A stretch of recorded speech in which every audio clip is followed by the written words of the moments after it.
Now it's time to add a little advanced functionality to your web pages with widgets. A widget is an application that is installed on your web page. It occupies a portion of your web page and displays different types of information such as news, photos, and so forth.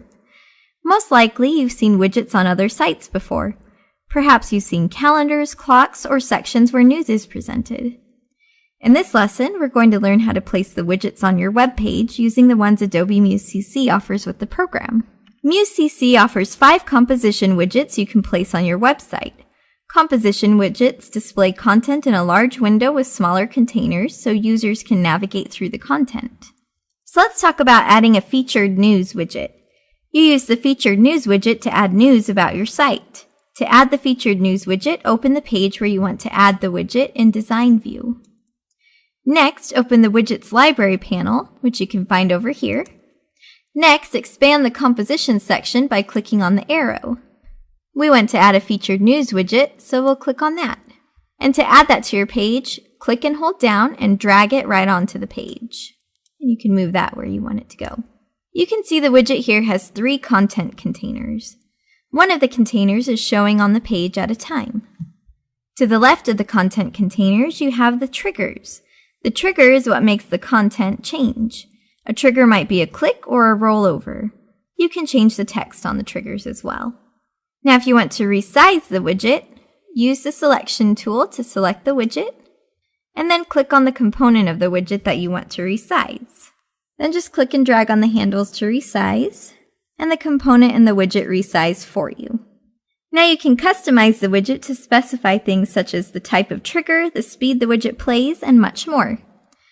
To customize the widget, use the selection tool to click on the widget, and then click on the Edit Options icon. You'll then see the Composition Options menu. Here you can choose a position for the components.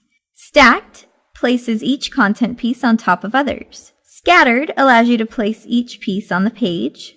And Lightbox displays the piece as an overlay. You can also use a trigger for changing the content. On click means the visitor must click the button to view the next piece of content. And on rollover means the content will change when the mouse pointer is over the button. You can also choose a speed and the speed for autoplay, which is optional. If you check autoplay, that means the widget will play automatically.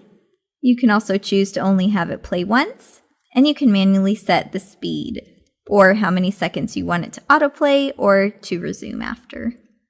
You can also select whether to keep triggers on top. This allows you to decide if the buttons remain on top of the content or are behind it if they overlap. You can also have it so that the content is invisible at first and then appears when the visitor interacts with the trigger. Under Parts, you can add 3 additional triggers. They are a Previous button, a Forward button or Next button, and a Close button. Take time to explore the different options available to you with the widget, as well as how they affect the widget on your page. Now remember, you can also edit the content in the widget. To edit the content in the widget, click on the Text Selection tool, and then click on the content of the widget. Select the filler text that appears in the widget and enter your own content. You can also change the text on the trigger buttons. Here, we've edited the text on our triggers. To add additional text to the widget, click the plus sign. You'll see a new trigger button and content area added. Now let's learn how to add a form widget.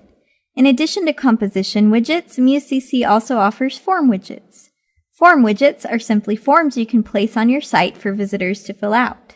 To insert a form widget, go back to the Widgets Library panel, click the area under Forms, and then drag the detailed contact form and drop it on your page. If you want to resize the widget, use the selection tool to select the widget, and then click on the component of the widget that you want to resize. Here we've clicked on a text field box and resized it. So this is the form that you drop onto your page. Now it's time to customize the widget to make it work for your site. The form could be a contact form for your web page, so you want your visitors to be able to use it. Click on the Edit Options icon.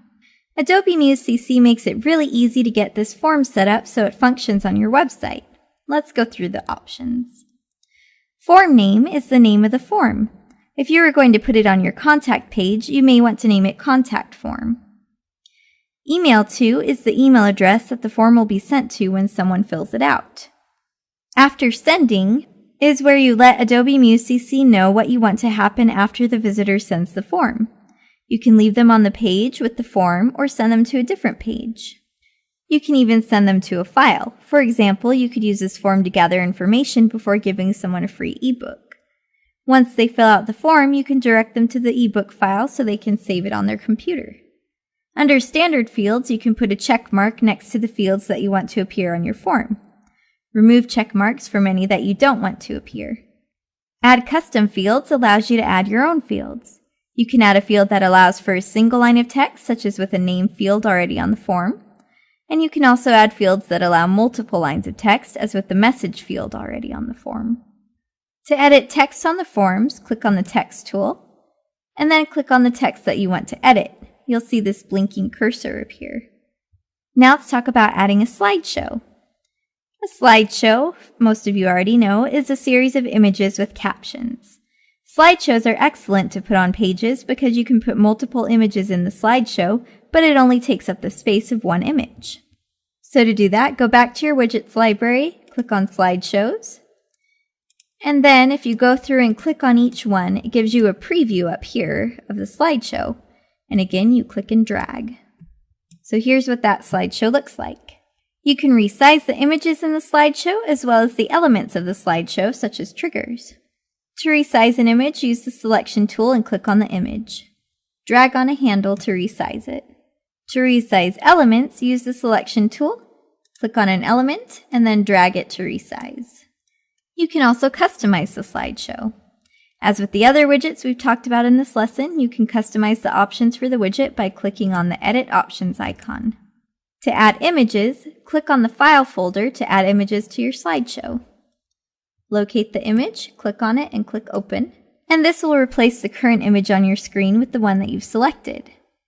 To add another image, go back to your options, click Add Images again, choose your image, and then you can move through them on the slideshow and add as many images as you want. If you want to delete an image, you click on the image you want to delete, just hit delete, and it'll automatically remove it from your slideshow.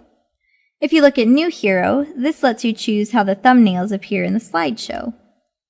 You can fit content proportionally or fill frame proportionally. New Thumbnail lets you choose how thumbnails appear in the slideshow. Transition and Transition Speed lets you choose a transition effect and the speed for the transition. You can also set autoplay as we did with the Featured News widget. Under Layout, you can choose a layout for your slideshow. For example, this is Lightbox.